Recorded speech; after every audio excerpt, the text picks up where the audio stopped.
গত দুদিনের টানা ভূমিকম্প যেন মানুষের ভেতরে এক ভয়ঙ্কর আতঙ্কের সৃষ্টি করেছে। মাঝরাতের ঘুম ভেঙে হঠাৎ দুলে ওঠা ঘরবাড়ি, দেয়ালের চির সব মিলিয়ে দেশ জুড়ে ছড়িয়ে পড়েছে এক অদ্ভুত শঙ্কা। মাটির এমন অস্থির স্পন্দনে মনে পড়ে যায় ইতিহাসের সেই মহাদুর্যোগ, যার কম্পন শুধু ভূমিকে নয়, এক মানুষের পুরো জীবনকে পাল্টে দিয়েছিল।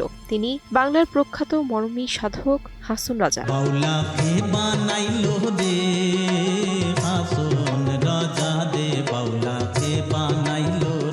1897 সালের গ্রেট ইন্ডিয়া আর্থকোয়েক ছিল সবচেয়ে বিধ্বংসী। শিলং প্ল্যাটোতে উৎপন্ন এই 8.2 মাত্রার কম্পন অনুভূত হয়েছিল দিল্লি থেকে পেশোয়ার পর্যন্ত। প্রাণ হারিয়েছিলেন 16 শতাধিক মানুষ।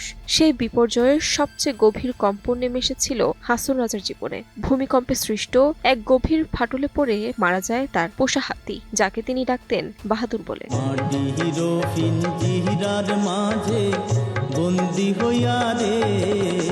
বাহাদুরের মৃত্যুর পর থেকেই বদলে যেতে থাকে হাসন রাজার জীবন দর্শন। জাগতিক ভোগবিলাস, ধন সম্পদ, ক্ষমতা সবই ক্রমে তার কাছে হয়ে ওঠে অর্থহীন। মানুষের পাশে দাঁড়ানো, তার কষ্ট শোনা আর সাহায্যের হাত বাড়িয়ে দেওয়াই নতুন জীবনের পথ হিসেবে বেছে নেন তিনি।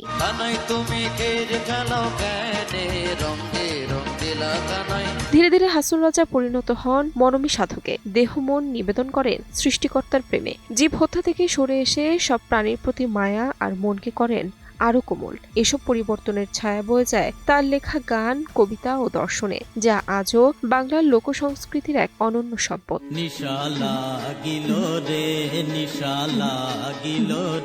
তাহমিনা তন্নি, সময় সংবাদ। লোকে বলে রে ঘর বাড়ি বালা